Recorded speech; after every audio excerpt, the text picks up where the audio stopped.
भले ही हरकतों से थोड़ा संकी लगे लेकिन दिल का बहुत अच्छा है। दिन के वक्त वो एकदम नॉर्मल जिंदगी जीता था, लेकिन रात होते ही वो डिफेंडर बन जाता, एक ऐसा सुपर हीरो जो अपनी तरफ से शहर की बुराई खत्म करने के मिशन पर निकला हुआ था। लेकिन इस वक्त आर्थर डॉक्टर एलन पार्क के सामने बैठा था, जहाँ जबरदस्ती उसकी दिमागी हालत की जांच की जा रही थी। दरअसल उसने हाल ही में मिस्टर ड्रोवो नाम के एक आदमी पर जानलेवा हमला कर दिया था। जब डॉक्टर एलन ने उससे पूछा कि उसने मिस्टर ड्रोवो पर हमला क्यों किया, तो आर्थर पहले बात को टालने लगा। उसने कहा कि ये राज की बात है, लेकिन आखिरकार वो अपनी पूरी कहानी सुनाने के लिए मान गया। उसने बताया कि कुछ समय पहले वो हर रात सुपर हीरो की कॉस्ट्यूम पहनकर शहर की सड़कों पर घूमता था और खुद को किसी लड़ाके जैसा समझकर बुरे लोगों को ढूंढता रहता था। एक रात अपनी इसी पेट्रोल के दौरान उसकी मुलाकात चक नाम के एक भ्रष्ट पुलिस ऑफिसर से हुई, जो कैट नाम की एक जवान लड़की को परेशान कर रहा था। दरअसल कैट मिस्टर ड्रोवो की बेटी थी, जो अपने पिता से अलग रहती थी। अपने पिता के साथ खराब रिश्ते की वजह से वो घर छोड़कर भाग गई थी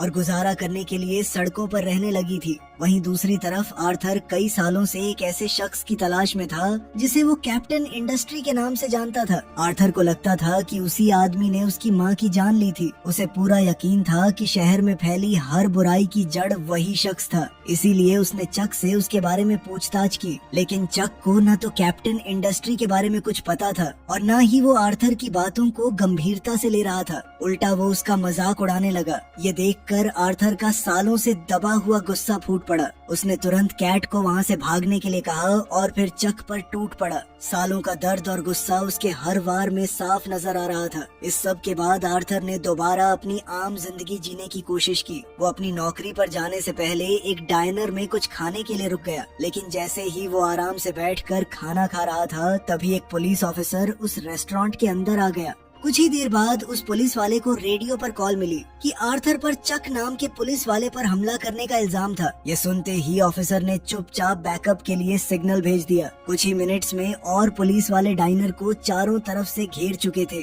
आर्थर को संभलने का मौका भी नहीं मिला और वहीं उसे गिरफ्तार कर लिया गया। फिर उसी रात आर्थर का सामना कैप्टन रॉय फेयरबैंक्स से हुआ। रॉय ने उससे उस हथियार के बारे में पूछा जिससे उसने चक पर हमला किया था। ये हथियार था ट्रेंच क्लब। आर्थर ने बड़े फख्र से बताया कि ये उसके दादा हेनरी पॉपिंगटन की निशानी थी। उसने दावा किया कि इस पर 1000 जर्मन्स का खून लगा हुआ था। रॉय को आर्थर की बात बिल्कुल मजाक नहीं लगी। उसने पलटकर पूछा कि जब आर्थर ने एक पुलिस ऑफिसर पर वार किया, तो क्या अब इस हथियार पर पुलिस का खून भी शामिल हो गया था? ये सुनकर आर्थर का चेहरा तुरंत गंभीर हो गया। उसने साफ इनकार कर दिया कि उसने किसी पुलिस वाले को नहीं मारा था। आर्थर को लगता था कि जो पुलिस वाला खुद कानून तोड़ता है, वो सिर्फ बैज पहना हुआ एक गुंडा होता है। खैर मामला और ना बढ़े, इसलिए पुलिस ने आर्थर का सारा सामान उसे वापस कर दिया, बस ट्रेंच क्लब को छोड़कर। लेकिन इससे पहले कि कोई उसे रोक पाता, आर्थर किसी तरह वो ट्रेंच क्लब भी छीनकर पुलिस स्टेशन से भाग निकला।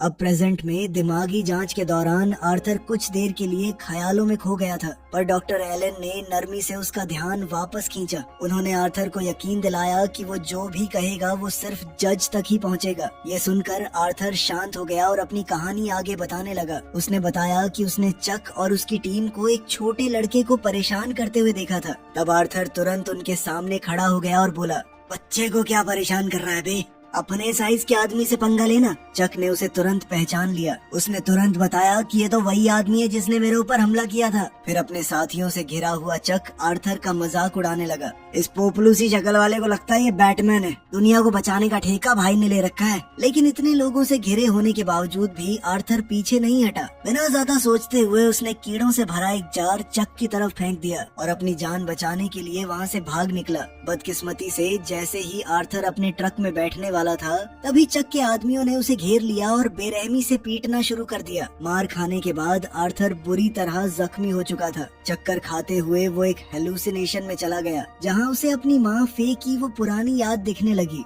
जब वो पैसे कमाने के लिए घर से निकली थी और फिर कभी वापस नहीं आई। लेकिन आर्थर अकेला नहीं था। कैट ने जब उसकी हालत देखी तो वो तुरंत उसके पास दौड़ कर आई। उसने आर्थर को संभाला और दोनों उसके घर वापस आ गए। फिर घर पहुंचते ही कैट ने अपनी जेब से एक सिगार निकाला और उसे जलाया, लेकिन उसकी स्मेल आर्थर को बिल्कुल पसंद नहीं आई। परेशान होकर उसने कैट से वहाँ से चले जाने को कहा, मगर कैट ने बताया कि उसके पास जाने के लिए कोई और जगह ही नहीं थी। ये सुनकर आर्थर का दिल पिघल गया। उसने उसे कुछ देर के लिए अपने साथ रुकने दिया, हालांकि वो इस बात से पूरी तरह खुश नहीं था। खैर अगले दिन जब आर्थर काम पर पहुंचा तो उसके चेहरे और शरीर पर मार के निशान साफ दिख रहे थे। उसके दोस्त पॉल ने तुरंत देखा और पूछा कि आखिर हुआ क्या था। शुरू में तो आर्थर ने बात टाल दी और कह दिया कि वो बस गिर गया था, लेकिन पॉल आर्थर को अच्छी तरह जानता था। बार बार पूछने पर आखिरकार आर्थर ने सच बता दिया कि कुछ पुलिस वालों ने मुझे लो बजट बैटमैन बनने की वजह से थोड़ा पेल दिया था। ये सुनकर पॉल को उसकी फिक्र हुई और वो उसे हॉस्पिटल में चेकअप के लिए ले गया। हॉस्पिटल में पॉल की वाइफ और उनका छोटा बेटा जैक भी आ गए। फिर दोनों ने आर्थर की हालत देखकर इसे जैक को समझाने का मौका बना लिया। उन्होंने उसे समझाया कि लड़ना हमेशा गलत होता है, लेकिन जैक के एक मासूम सवाल ने दोनों को चुप कर दिया।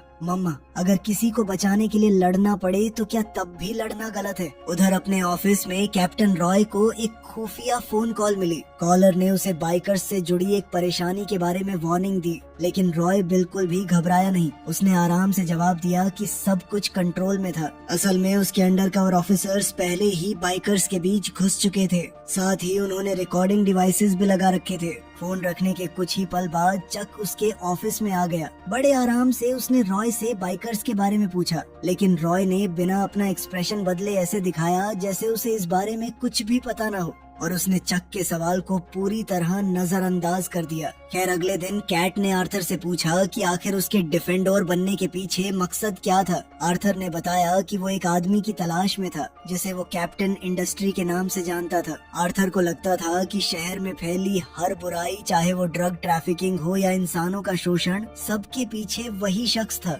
आर्थर की बात सुनते ही कैट को कुछ समझ आ गया। कैट ने थोड़ा सोचते हुए कहा कि अगर वो इतना बड़ा क्रिमिनल है, ड्रग्स की स्मगलिंग भी करता है, तो शायद मैं उसे जानती हूँ। उसने तुरंत अंदाजा लगाया कि शायद आर्थर केन की बात कर रहा था। एक बार तो आर्थर को यकीन ही नहीं हुआ कि इस लड़की को कहाँ पता होगा मैं किसको ढूंढ रहा हूँ, लेकिन जब कैट ने थोड़ी और बातें बताई और कहा कि मैं उसके घर भी जा चुकी हूँ, ये सुनते ही आर्थर तुरंत बेचैन हो गया और बिना देर किए उसका सामना करने की तैयारी करने लगा। कैट ने उसे रोकने की कोशिश की। हर वक्त उसके साथ बहुत ज्यादा गुंडे होते हैं, तुम्हें देखते ही ना पिछवाड़े में गोली मार देंगे, ठीक है? चले हो बड़े हीरो बन के। ये सुनकर आर्थर ने कैट से गुजारिश की कि वो उसे केन तक पहुंचने का रास्ता बता दे, लेकिन कैट हंस पड़ी। उसने साफ कह दिया कि बिना पैसे लिए वो कोई भी जानकारी नहीं देगी।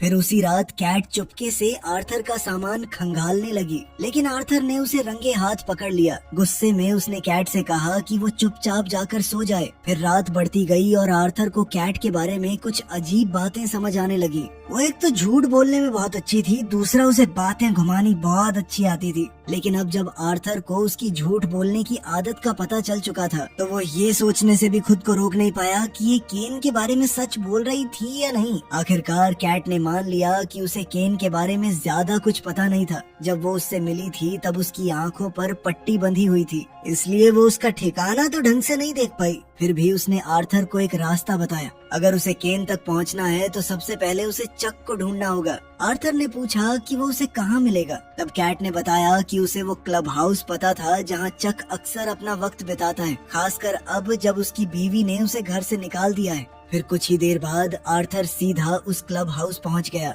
वहाँ उसने चक को देखा, पकड़ा, बांधा और उठाकर सीधा अपने घर ले आया। जब चक की दोबारा आर्थर से मुलाकात हुई तो उसे लगा कि आर्थर उससे किसी पुरानी दुश्मनी का बदला लेने आया है, लेकिन आर्थर ने साफ कर दिया कि उसका सिर्फ एक ही मकसद है, केन का पता लगाना। शुरू में चक ने कुछ भी बताने से इनकार कर दिया, लेकिन काफी दबाव डालने के बाद आखिरकार वो टूट गया और उसने केन का ठिकाना बता दिया। फिर कुछ दिन बाद चक से मिला हुआ एड्रेस लेकर आर्थर चुपके से केन के कंपाउंड में घुस गया। अंदर जाकर उसने देखा कि केन अपने कुछ गुंडों के साथ बैठा आराम से बातें कर रहा था। इधर आर्थर चुपचाप उनकी नजरों से बचा रहा। उसने एक हिडन कैमरा लगा दिया और उनकी हर हरकत रिकॉर्ड करनी शुरू कर दी। जब उसके पास काफी फुटेज जमा हो गई तो वो बिना किसी को पता चले वहाँ से निकल गया और सीधा घर लौट आया। जब उसने वो वीडियो कैट को दिखाई तो वो एकदम हैरान रह गई। उसे बिल्कुल उम्मीद नहीं थी कि आर्थर सच में केन तक पहुंच जाएगा। इसके बाद कैट आर्थर के जख्मों की मरहम पट्टी करने लगी। जब आर्थर ने पूछा कि क्या चाहिए तुम्हें,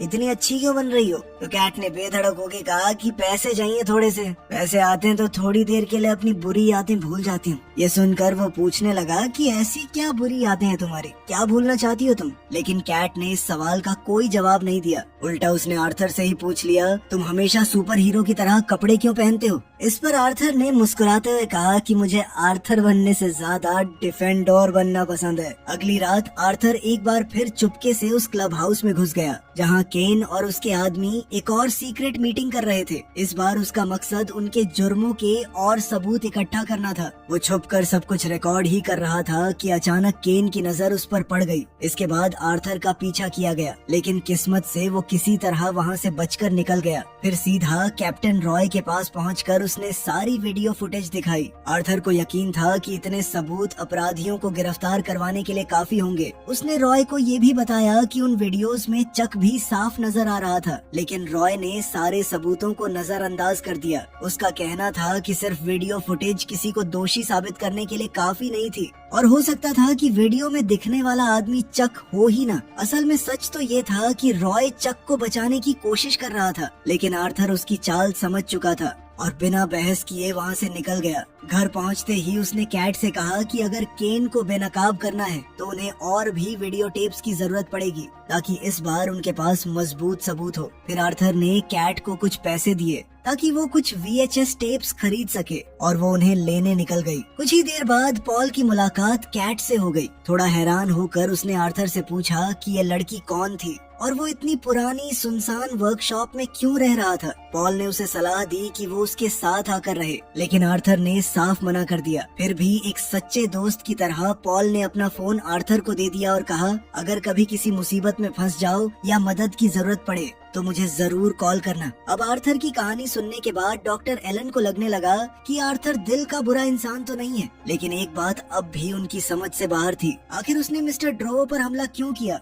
तब आर्थर ने बिना झिझक माना कि उसने ये सब गुस्से में किया था, और फिर वो कहानी को उसी मोड़ पर वापस ले गया। उसने बताया कि जब वो और कैट VHS टेप्स लेने जा रहे थे, तभी अचानक उनकी मुलाकात मिस्टर ड्रोवो यानी कैट के पिता से हो गई। उन्हें देखते ही कैट का चेहरा एकदम बदल सा गया। उसका मूड पल भर में उतर गया और बिना कुछ कहे वो वापस मुड़कर चल दी। मगर आर्थर ने उसे प्यार से याद दिलाया कि उन्हें VHS टेप्स भी लेनी थी, लेकिन कैट अचानक भड़क गई। उसने गुस्से में कहा, ये बात तुम 1000 बार कह चुके हो।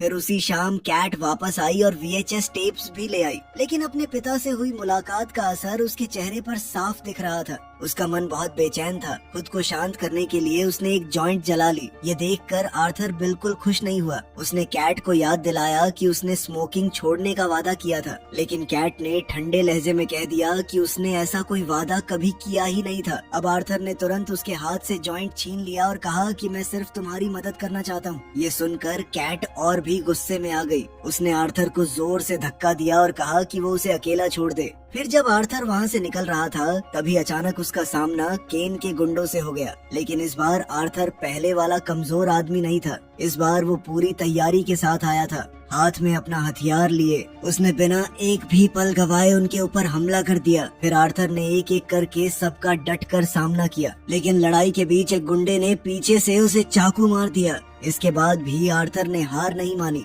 आखिर में उनका लीडर खुद आगे आया। उसने आर्थर को समझाने की कोशिश की, शायद उसे सरेंडर करने का एक मौका भी दिया, लेकिन आर्थर इतना जिद्दी था कि पीछे हटने का सवाल ही पैदा नहीं होता था। वो आदमी आर्थर को बुरी तरह पीटता रहा और बार बार उससे हार मान लेने को कहता रहा, लेकिन आर्थर हर बार दोबारा खड़ा हो जाता। वो किसी भी कीमत पर हार मानने को तैयार नहीं था। आखिरकार गैंग के लीडर ने अपनी बंदूक निकाल ली। अब वो आर्थर का काम तमाम करने के इरादे से खड़ा था, मगर इतनी बुरी हालत में भी आर्थर ने अपना होश नहीं खोया। उसने शांति से बात करके मामला संभालने की कोशिश की, लेकिन साथ ही साथ उसने चुपके से वो फोन निकाल लिया जो पॉल ने उसे दिया था। बाहर से वो बिल्कुल बेपरवाह दिख रहा था, जैसे उन्हें चैलेंज कर रहा हो कि जो करना है कर लो। मगर उसी दौरान उसने चोरी छिपे पॉल का नंबर डायल कर दिया। उसने कॉल को उसी वक्त कनेक्ट होने दिया जब सामने वाले ने बंदूक तान ली। ये एक खामोश सिग्नल था। बस इतना कि पॉल समझ जाए कि आर्थर किसी बड़ी मुसीबत में फंस चुका था और अगले ही पल बंदूक से गोली चला दी गई। उधर कॉल पर गन शॉट की आवाज सुनते ही पॉल घबरा गया। वो तुरंत आर्थर के घर की तरफ दौड़ा। वहाँ उसकी मुलाकात कैट से हुई। उसने बेचैन होकर पूछा कि आर्थर कहाँ है, लेकिन कैट ने बिल्कुल आराम से जवाब दिया, वो मूवी शूट करने गया है। पॉल को उसकी बात पर बिल्कुल यकीन नहीं हुआ। उसने गोली चलने की आवाज खुद सुनी थी। उसे पता था कि आर्थर की जान खतरे में थी, इसलिए गुस्से में वो कैट को साथ लेकर आर्थर को ढूंढने निकल पड़ा। कुछ ही दूर उन्हें आर्थर जमीन पर पड़ा मिला। वो बिल्कुल अपनी आखिरी सांसें ले रहा था। अब दोनों ने बिना वक्त गवाए उसे जल्दी से हॉस्पिटल पहुंचाया। वहाँ डॉक्टर्स ने बताया कि आर्थर को कई गोलियां लगी थी, लेकिन खुशकिस्मती से वो असली गोलियां नहीं थी। असल में वो ट्रेनिंग के लिए इस्तेमाल होने वाली रबर बुलेट्स थी। इस तरह आर्थर मौत के मुंह से बच निकला। जब वो हॉस्पिटल में इलाज करवा रहा था तब कैट उससे मिलने आई। जो कुछ हुआ था उसके बाद उसने फैसला कर लिया था कि वो इस सुपर हीरो मिशन का हिस्सा और नहीं बनेगी। उसका मानना था जिन लोगों से हम लड़ रहे हैं वो बहुत ज्यादा खतरनाक हैं। उसने आर्थर से कहा कि दुनिया में और भी बहुत से बुरे लोग हैं जिनसे लड़ा जा सकता है, और अगर आर्थर सच में किसी बुरे इंसान को रोकना चाहता है तो उसे सबसे पहले उसके अपने पिता ड्रोवो के खिलाफ जाना चाहिए, क्योंकि वो भी बच्चों का शोषण करता था और उसने खुद कैट के साथ भी वही किया था। फिर अगले दिन केन के होश उड़ गए जब उसे पता चला कि आर्थर अब भी जिंदा है, और उससे भी बड़ी बात, उसे पता चला उसकी गैंग के अंदर इतने दिनों से एक अंडरकवर पुलिस वाला मौजूद था। ये बात पता चलते ही केन ने एक पल भी बर्बाद नहीं किया। उसने उस पुलिस ऑफिसर का सामना किया जो इतने दिनों से उसके आदमियों में घुल मिल कर रह रहा था, और बिना किसी रहम के उस पर गोलियों की बौछार कर दी। इस बीच चक ने भी पुलिस को खबर पहुंचाने वाले बाकी सारे खबरियों को ढूंढ निकाला था, और फिर एक एक करके सबको मौत के घाट उतार दिया। वो आर्थर का काम भी हमेशा के लिए तमाम करना चाहता था, इसलिए उसने अपने एक आदमी को हॉस्पिटल भेजा ताकि आर्थर जिंदा ही न बचे। वो गुंडा डॉक्टर का भेष बदलकर हॉस्पिटल के अंदर घुस गया। सिक्योरिटी को चकमा देते हुए वो सीधा आर्थर के कमरे की तरफ बढ़ने लगा। उसका इरादा बिल्कुल साफ था, आर्थर को वहीं खत्म कर देना। लेकिन उसे क्या पता था कि आर्थर तो पहले ही हॉस्पिटल से चुपके से निकल चुका था। इस बार उसका निशाना था मिस्टर ड्रोवो। अब आर्थर सीधा उसकी दुकान में घुस गया। उसने मिस्टर ड्रोवो को जोर से धक्का दिया,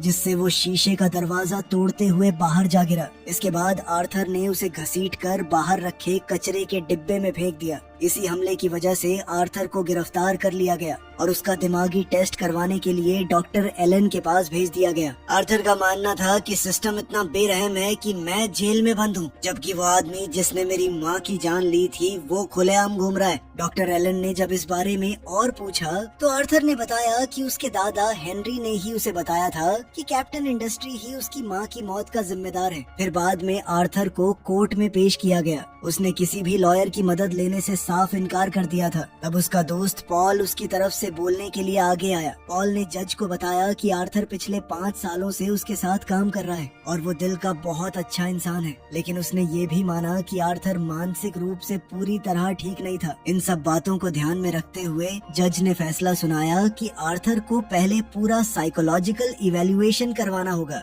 फिर कुछ ही देर में आर्थर की गिरफ्तारी की खबर पूरे शहर में फैल गई। कुछ लोगों ने उसके अकेले जुर्म के खिलाफ लड़ने को बेवकूफी और लापरवाही बताया, लेकिन बहुत से लोग उसे एक ऐसा हीरो मानने लगे जो बिना किसी डर के सही चीज के लिए खड़ा हुआ था। साइकोलॉजिकल इवैल्यूएशन पूरा होने के बाद डॉक्टर ने अपनी रिपोर्ट जज को सौंपी। उनके मुताबिक आर्थर कई गंभीर मानसिक समस्याओं से जूझ रहा था, जिनमें डिप्रेशन, डिलूजनल, मेगालोमेनिया, अपने एक्शंस के अंजाम का अंदाजा न लगा पाना और फैसले लेने की बहुत कमजोर समझ शामिल थी। इसलिए डॉक्टर एलन ने जज से जोर देकर सिफारिश की कि आर्थर को उसकी मानसिक हालत को देखते हुए जेल भेजने के बजाय उसका इलाज करवाया जाए। फिर काफी बहस के बाद आखिरकार जज आर्थर को जेल भेजने के बजाय एक मौका देने के लिए तैयार हो गया, लेकिन सिर्फ एक शर्त पर। आर्थर को पॉल के साथ रहना होगा और हमेशा के लिए अपनी डिफेंडर वाली पहचान छोड़नी होगी। ये सुनते ही आर्थर भड़क उठा। उसके लिए डिफेंडर सिर्फ एक कॉस्ट्यूम नहीं था,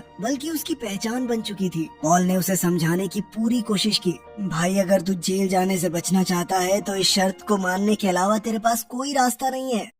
फिर कुछ दिन बाद कैट ने दोबारा चक से कांटेक्ट किया। उसकी कोशिश थी कि दोनों के बीच सब कुछ पहले जैसा हो जाए। शुरू में चक अब भी आर्थर की वजह से उससे नाराज था, लेकिन धीरे धीरे कैट ने उसे मना ही लिया। उधर केन और उसके आदमी बुरी तरह घबरा चुके थे। उन्हें डर था कि आर्थर कभी भी पुलिस या फेडरल अथॉरिटीज को उनके सारे राज बता सकता है। इसलिए आर्थर को चुप कराने के लिए उन्होंने कैट को ही अपना हथियार बना लिया। फिर जल्द ही आर्थर को एक धमकी मिली, अगर तूने पुलिस के सामने मुंह खोला तो कैट को मौत के घाट उतार दिया जाएगा। पॉल के घर रहने के बाद भी आर्थर अपनी डिफेंडर वाली पहचान को भुला नहीं पा रहा था। पॉल ने एक बार फिर उसे समझाया। उसने उसे याद दिलाया कि उसने कभी उसके बेटे जैक की जान बचाई थी और चाहे वो कॉस्ट्यूम पहने या ना पहने, उसके लिए आर्थर हमेशा एक हीरो ही रहेगा। लेकिन आर्थर के लिए डिफेंडर बनना कोई आदत नहीं थी जिसे वो बस छोड़ देता। जब कैट बंधी हुई थी तो चक ने उसका फायदा उठाने की कोशिश की। कैट ने अपनी सिचुएशन समझते हुए ऐसा दिखाया कि मैं भी यही चाहती हूँ, एक काम करो, खोल दो मुझे, मैं तुम्हें ढंग से प्यार करना चाहती हूँ। और फिर उसे किस करने के बहाने कैट ने मेज से उसकी बंदूक उठाकर उसके गोटों में गोली मार दी। इसके बाद वो वहाँ से भाग निकली और सीधा आर्थर से जा टकराई जो उसे बचाने ही आ रहा था। आखिरकार दोनों वापस आर्थर के घर लौट आए। कैट को उम्मीद थी कि इतना सब होने के बाद शायद आर्थर अब ये लड़ाई छोड़ देगा, लेकिन हुआ बिल्कुल उल्टा। अब आर्थर पहले से भी ज्यादा पक्का इरादा कर चुका था कि वो केन का अंत करके ही रहेगा। कैट ने उसे रोकने की बहुत कोशिश की। उसने मिन्नत की कि बिना किसी हथियार के वहाँ मत जाओ, लेकिन आर्थर ने उसकी एक न सुनी। इसके बाद आर्थर कैप्टन रॉय से मिला। उसने बताया कि एक खास जगह पर जल्दी ही हथियारों और तस्करी का शिकार बनी लड़कियों की एक बड़ी शिपमेंट पहुँचने वाली थी और उस शिपमेंट को लेने के लिए केन और चक दोनों वहाँ मौजूद होंगे। आर्थर के मुताबिक उन सबको एक साथ पकड़ने का इससे बेहतर मौका दोबारा नहीं मिलने वाला था। शायद इसी दिन वो अपनी माँ फे की मौत का बदला भी ले सकता था। मगर रॉय ने हमेशा की तरह शांति से उसे समझाने की कोशिश की, लेकिन आर्थर ने किसी की नहीं सुनी और अकेला ही केन और उसके आदमियों का सामना करने निकल पड़ा। बदकिस्मती से पुलिस के पहुँचने से पहले ही आर्थर को गोली लग गई और इस बार वो बच नहीं पाया, लेकिन उसकी वजह से चक और केन दोनों सलाखों के पीछे पहुंच गए। कैट ने अपना राइटर बनने का सपना पूरा किया। उसकी जिंदगी तो सुधर गई, लेकिन इस शहर को बचाने वाला डिफेंडर अब नहीं रहा।